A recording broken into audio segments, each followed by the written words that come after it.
Now making a return to Scotland and to Knockhill for rounds 10 and 11 of the Kumho Tyre sponsored Scottish XR2 Championship. The championship comes fresh from round 9, which was held at Alton Park, where the Scottish XRs shared a grid with the English XR Challenge. Alton Park was a double point scoring round, and let's have a quick look at the highlights of the championship's second away day for 2007.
So, as you can see, a third victory of the season there for Scott Fraser at Alton Park, and with double points from that round, he takes the championship lead away from Andrew Winchester, who finished third. There's now 7 points between them. For this race though, at Knockhill, it's round 10. Winchester is on pole position. It's Graham Whitehill next to him on the grid. Scott Fraser, the championship leader, back in 5th as the race gets underway now. Good start from the outside of the front row there from Graham Whitehill. Peter Cruikshank in 3rd position. He's moving up the order. We go on board with Colin McKinnon. He qualified down in 12th. A disappointing session from him this morning. Leaders going into the first corner then. Graham Whitehill making a bit of a break. Second is Winchester. Cruikshank trying to go around the outside of him, going into the Scotsman for the first time. Some smoke there from some locked up brakes, I think possibly from the race leader. Graham Whitehill going into the second corner, but it's Whitehill leading, Winchester in second, Cruikshank is third, and it looks like Dave Colville holding station in 4th place as they head up towards Carloop. That was an eye-opening first run through the first corner for Andrew Winchester. All 4 wheels on the grass, partly forced there by Peter Cruikshank, who was on his outside. Almost a spin there as well for the number 10 car with the novice cross on the back. That's Charlie Cope. We were on board with Stuart Scott. A little bit of contact between those two going through Carloop, and Carloop is not a corner where you want to get the car sideways, but well controlled by Charlie Cope. And Charlie will come through shot in just a moment. In fact, they'll come through the hairpin now, and he gets a side swipe, this time from Colin McKinnon. Now McKinnon, an unusual qualifying performance for him. He's usually much further up the order, but 12th position for him, and if anything, he's dropping down the order here at the moment. Now, you can see the top left corner of your screen. 2 10-second penalties have been delivered to, it looks like, our race leader, Graham Whitehill, and the number 2 car, who's Andrew Winchester, currently in 2nd place here. Yeah, that's for jumping the start, so those 2 drivers will have 10 seconds added on to their time at the end of the race. What it means is that they need to pull out a 10-second advantage in order to try and claim the win, not only on the road but also in the classified results. We just saw Scott Fraser, our championship leader, going over the gravel there on the way towards Butcher's Corner. Now they're heading through the left-hander and along the railway straight up towards Real Radio Hairpin, so it's Whitehill leading.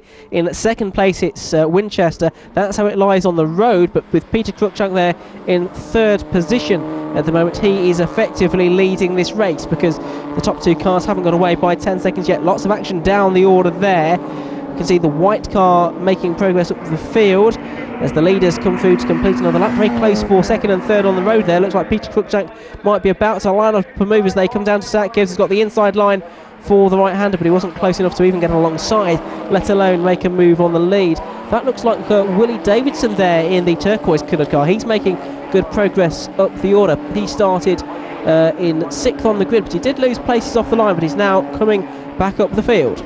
Yep, absolutely. Willie Davidson is a consistent performer through this Scottish XR Challenge, regularly on the podium. So this, once again, is a slightly below par effort so far for the turquoise number 76 car. But as you said, Ian, he's climbing the right way up the field. I think Scott Fraser is the next man for him to negotiate. Championship leader coming into this round, of course, but into the hairpin to complete another lap. This top 3 are certainly closing up now. Peter Cruikshank right on the tail of Andrew Winchester, but of course effectively at the moment Peter Cruikshank leads this race because the top two have been given 10-second penalties. Side by side further back, it looks like that's between the white car of Dave Colville and Scott Fraser, who's trying to make up ground as well. That's for 4th and 5th on the road, but 2nd and 3rd on corrected times. Through the left-hander and now the right-hander they go, and it looks like Andrew Winchester trying to make a move on the race leader. It may not pay off because it could mean that the red car of Peter Cruikshank is able to get through on the inside at Butcher's Corner. Yes, he does. They're still side by side. There's some contact between them. Contact there between Peter Cruikshank and Andrew Winchester, and it's Cruikshank that comes off worse. The number 3 car just flies off the circuit into the gravel, which did its job. He barely kissed the tyre wall there, but here's a replay, and you can just see it looked like Andrew Winchester tried to back out of that, but he was already committed to the John R. Weir chicane, and there was just a light push between the two really, and I'm afraid it's ended Peter Cruikshank's race. I was wondering up until that point whether Peter Cruikshank's pit crew had communicated to him that the two cars in front had a 10-second penalty. Of course, all he needed to do was stay right on the tail of Andrew Winchester, come across the line in 3rd, and effectively win the race, as we see another spin further down the order. So it's not the best of the luck so far going towards the red cars. Jamie Bickett in the wars there, spinning all on his own, coming out of the Sayat curves far too quickly and not making the right-hander at the Scotsman. Willie Davison now is right on the tail of championship leader Scott Fraser, but of course all these cars have now been bumped up the order by one place thanks to Peter Cruikshank's retirement. Indeed they have. Willie Davidson, someone who's going very well in the Newcomers Cup, a special category reserved for the drivers new to Scottish XR2's. He's certainly in contention for that particular title. There is still another 4 races to go after this weekend's double header. Dave Colville still doing very well indeed to keep Scott Fraser at bay. Scott being the championship leader, Dave Colville being down in 6th position in the championship coming into this weekend. And look at this, to the right, to the left goes Scott Fraser, trying to go round the outside into Carloop corner now of Dave Colville, but he can't make it through. So the man who's won 3 races this season, Scott Fraser, he's won at Cadwell Park and Alton Park, but just won 1 race here at Knockhill actually. He's trying desperately to get through and into 3rd place. It will also be for the lead of the race effectively as well. I just wonder if he knows that. He's got Willie Davidson coming up alongside him now, as Dave Colville is able to pull out a few lengths as he locks up going into the hairpin, but runs wide on the exit, and that does allow Scott Fraser through. So Dave Colville in fact loses 3 positions there, so now it is Scott Fraser that goes through to 3rd place. Well, Dave Colville had an extra distraction to contend with coming into that final corner, with the bonnet lid flapping. A couple of clips it looks like failed on the car there, so causing a few visibility problems for him. I can't think that's the entire reason why he lost so many places, but it certainly won't have helped, as that little group of 3 cars pile into the right-hander at the Scotsman. Lots of tyre smoke, and that's Dave Colville trying to make up a spot, running wide. A fairly forceful move on Scott Morrison, but I think it was a fair one on the 99 car, and he's using an awful lot of curb as well going through the John R. Weir chicane, so trying desperately to get back on the pace and move further up the order. In the meantime, we watch Scott Fraser in the blue car being pursued by this Willie Davison Charlie Cope battle. Those 2 cars nose to tail. A bit further up the road, of course, still Graham Whitehill leads the race on track, but he's got that 10-second penalty around his neck, as has Andrew Winchester, currently in 2nd position. So effectively it's the Scott Fraser number 1 car that leads this race. Yes, Scott Fraser gunning for his 4th win of the season in his 2nd here at Knockhill. If he can pull it off, and he will pull further away from Andrew Winchester, who lies 2nd on the circuit, but he will drop well down the order on corrected times. Down towards Sayat curves come the leaders then. Scott Fraser, Willie Davidson, the number 10 car of Charlie Cope as well, currently 5th on the road. As locking up there is the 76 car of Willie Davidson, one of the leading lights in the Newcomers Cup as well, as we've said, through the right-hander at Butcher's, then up and over at the John R. Weir chicane. There's only a couple of car lengths between them. Scott Fraser has been able to make the break from the 2 cars that are now battling over 4th and 5th on the road. Dave Colville not able to make any impression on Cope and Davidson ahead of him. He's just too far back now. We go on board with Stuart Scott, wing up on the inside there with the number 14 car. A little bit of contact there with Ian Fraser, another member of the Fraser clan. Scott making his way up the railway straight, and another of the Frasers getting involved too. That's number 6, Alistair Fraser, taking a place away from Stuart Scott, it looked like, as they went up towards the real radio hairpin. Here comes the battle though towards the front of the field.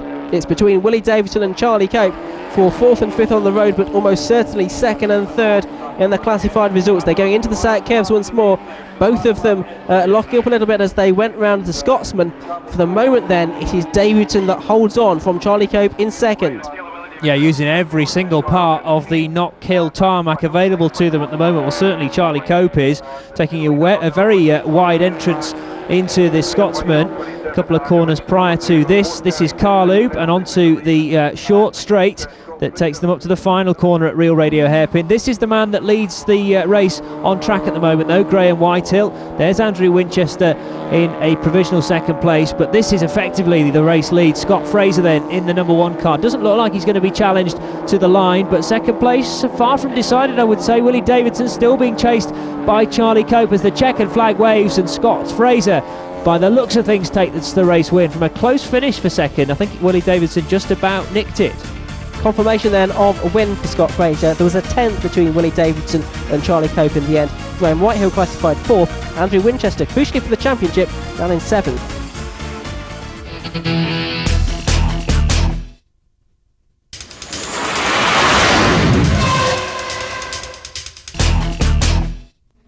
Well, we'll go straight into the action for round 11 of the Scottish XR2 Championship. On board with Stuart Scott in the number 4 car, starting from the middle order, and down the hill we go towards the first set of corners at the Seat curves. It's Scott Fraser who makes a good start from pole position. Willie Davidson, who started from the outside of row 1, hasn't got a good start though, and he's been swallowed up by Graham Whitehill, who's had an awesome start from 4th on the grid, straight into 2nd, through the right-hander at the Scotsman, and challenging for the lead here with Scott Fraser. Willie Davidson in 3rd place, the rest of them funneling through, and Scott Fraser really on it. You can see the car wheeling around, and this might give Graham Whitehill a chance to take the lead. In fact, Fraser, his car is really ailing there on the approach to car loop corner, and I don't think Fraser's going to go much further. He's slow through that right-hander, and I think he's going to be into retirement fairly quickly. So Graham Whitehill in the lead, and this time minus the 10-second penalty, so legitimately out in front ahead of Willie Davidson.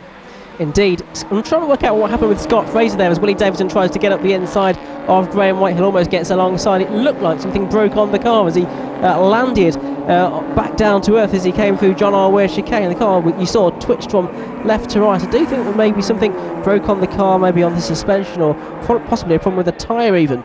So down to Seat curves comes Graham Whitehill in the lead of the race, already starting to get away from the turquoise coloured car of Willie Davidson. It's Charlie Cope, I think, there in 3rd position. Scott Morrison is 4th, Andrew Winchester 5th, 6th is Dave Colville, 7th is Colin McKinnon. At the end of lap 1, Alistair Fraser there in 8th position as they came across the line, but Willie Davidson it is in 2nd position, already, as we've said, losing ground to the race leader Graham Whitehill, who's been a spectacular driver when we've been on board with him during the course of this season. There goes Andrew Winchester. He started 7th. He's now up, I think, into 4th position, just dispatching the number 99 car of Scott Morrison as they came into car loop corner that time. So the slightly darker yellow car up into 4th, but it's white from turquoise from silver at the front of the field. A welcome relief to the plethora of yellow cars we normally see at the front of the field in the Scottish XR2s. It's Graham Whitehill leading as he comes through to complete lap 2.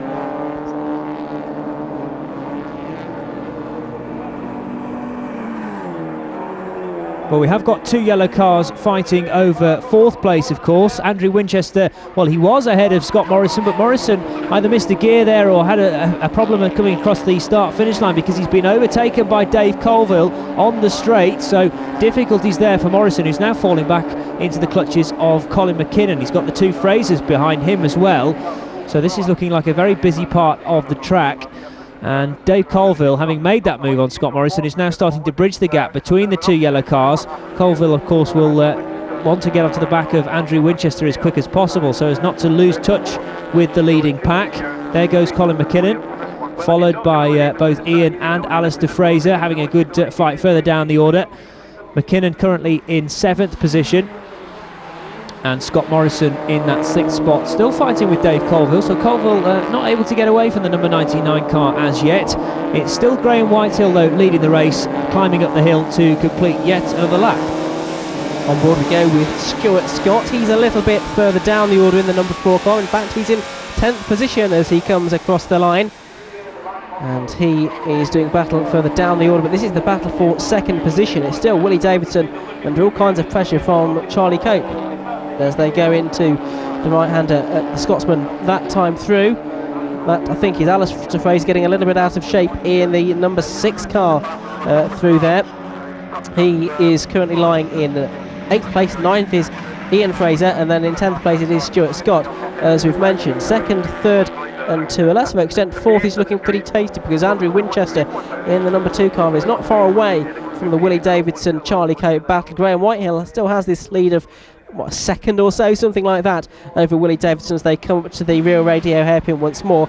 And this battle further back is Dave Colville in 5th place, just ahead of the number 99 car of Scott Morrison. Then it's Colin McKinnon, then it's the Frasers, then it's Stuart Scott completing the top 10.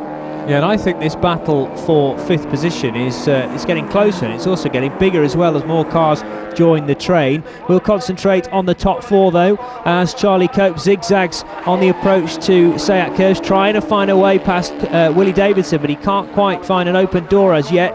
Davidson is wide into the Scotsman though, but just at that point Charlie Cope wasn't there to take advantage. In fact, Cope was a little bit slow coming out of the right-hander there, and Andrew Winchester might well spy a chance of creeping up the inside, possibly at Carlube or maybe into the real radio hairpin.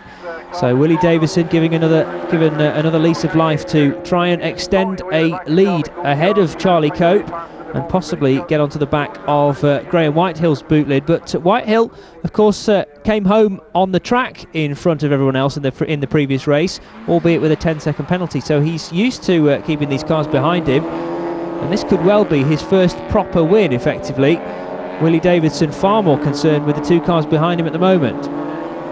Certainly is. Charlie Cope and Andrew Winchester then. That battle for 5th still raging on. Dave Colville leading the cars over the line. It's looking pretty much almost exactly as it did on the previous lap there, between 2nd, 3rd and 4th, between Winchester in 4th, Cope ahead of him, and then Davidson ahead of him in 2nd position.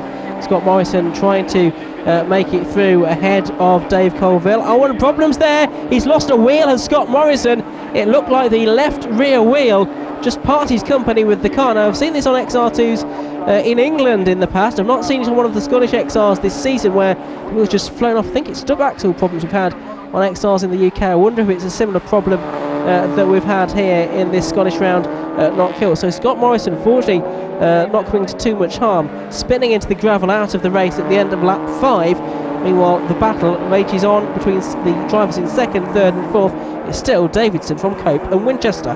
Yes, indeed, and the gap, if anything, is getting bigger between 4th and 5th positions. We have to wait a long time to see Dave Colville emerge over the crest at the start-finish line. And one of the Frasers has now got the right side of Colin McKinnon, I noticed. So McKinnon in that Fraser sandwich, not sure who got through. Peter Cruikshank having a good battle further down the order there with the 23 car of Ian Munro. But we concentrate once again on this top 4 battle. Well, Graham Whitehill has more or less checked out, so Willie Davidson is really embroiled in this great battle for 2nd place still. Charlie Cope in the silver car and Andrew Winchester in the yellow car. Will the order change as they approach the slowest corner on track, the real radio hairpin, into the braking zone? Willie Davidson controls the braking well, not a hint of a locked tyre there going into the right-hander, but he has gone a little bit wide, and this might give a chance then for Charlie Cope to capitalise. No checkered flag this time, but we do see the last lap board, so one more circuit for Graham Whitehill to stay in the lead. You would sense that he'll be able to do that. Yeah, you'd think so, unless he has a misdemeanor, throws the car off the circuit, but he's shown no signs of doing that today. It's been a very good drive in both of these races, with the exception of the jump start in race 1, which cost him a 10-second penalty. Oh, and problems there for the turquoise car of Willie Davidson. A mistake, he locked up going into the right-hander at the Scotsman corner. It's allowed Charlie Cope through, it's allowed Andrew Winchester through as well. He goes into 3rd position, so it looks like Winchester is now going to salvage a podium from the weekend. He finished 2nd on the road, but 7th in the results of race 1 after the 10-second penalty was applied. And the former championship leader, well, he should limit the damage here and not fall too far behind Scott Fraser. Scott Fraser, of course, having a non-finish in this race after those problems on the opening lap. Here come the leaders then. Whitehill has already turned into the hairpin. He turns out of it now. It's Charlie Cope there in second position. Up to the line they come, and it's going to be a maiden win for Graham Whitehill in the number 27 car. Across the line he goes. It's second place to Charlie Cope. Andrew Winchester it is in third place, and fourth in the end going to Willie Davidson, who ran second for so long. He does, however, take the second highest point score in the Newcomers Cup and takes the lead of that away from Scott Morrison. Here's the confirmation of the overall standings. 15 points now between Scott Fraser and Andrew Winchester with just 4 rounds to go.